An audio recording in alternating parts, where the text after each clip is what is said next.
నమస్కారం.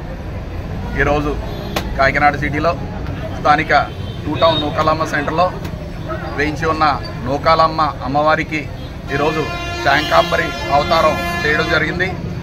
దీనికి స్థానికంగా ఉన్న పెద్దలందరూ కూడా సహకరించి ఇక్కడ ఎటువంటి రాజకీయ భావాలు లేకుండా గతంలో కూడా బోరయ్య గారు ఆధ్వర్య చైర్మన్గా ఉన్నప్పుడు, అదేవిధంగా తర్వాత వాకాడు రాజారావు గారు చైర్మన్ చేస్తున్నప్పుడు, అలాగే తలాటం నాని గారి మిత్ర బృందం, మిగిలిన రాజకీయ నాయకులు పెద్దలు అందరూ కలిసి ఏ రాజకీయ కూటర్ల కుతంత్రాలు లేకుండా స్వచ్ఛంగా అమ్మవారికి సేవ చేసుకునే భావంగా ఈరోజు ఇక్కడ నూకాలమ్మ తల్లి గుడి అభివృద్ధి గతంలో చేయడం జరిగింది.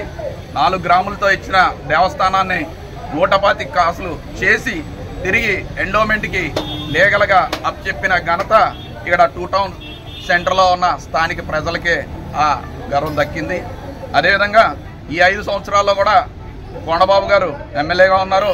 ఆయన ఆధ్వర్యంలో మరి ఈ 5 సంవత్సరాల్లో కూడా ఈ స్థానిక నూకాలమ్మ వారిని మరింత అభివృద్ధి చేసి ఎండోమెంట్కి అప్పచెప్తామని చెప్పి స్థానికంగా ఉన్న వాళ్ళందరూ ఎదుర్కొంటా నేను తెలియజేస్తున్నాం. భక్తులందరికీ నమస్కారం. ఈరోజు మన కాకినాడ సూర్యారావుపేటలో నిలిచి ఉన్న శ్రీ శ్రీ శ్రీ నూకాలమ్మ వారి శాకాంబరి అవతారం దర్శనం చేసుకోవడానికి భక్తులందరికీ ఈరోజు అమావాస్య 4వ తారీఖు కుదిరింది.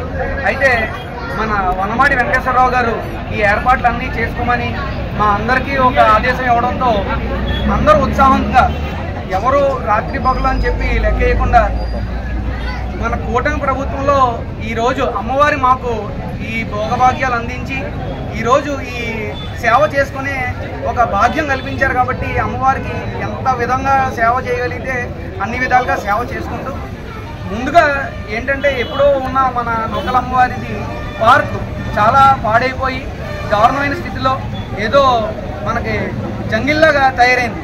ఈరోజు దాన్ని మనం సరి చేసుకుంటూ బోల్డంత కార్యక్రమాలు చేసుకొని రానున్న రోజుల్లో అమ్మవారికి ఇంకా సేవ చేసుకుంటూ ప్రతిసారి మన భక్తులు కోరిక మేరకు అందరూ ఏం చేస్తున్నారంటే ఈ నూకాలమ్మవారి దగ్గరికి దర్శనం చేసుకుని కోరికలు కోరుకుంటారు. ఆ కోరికలు అన్నీ తీరుతున్నాయి.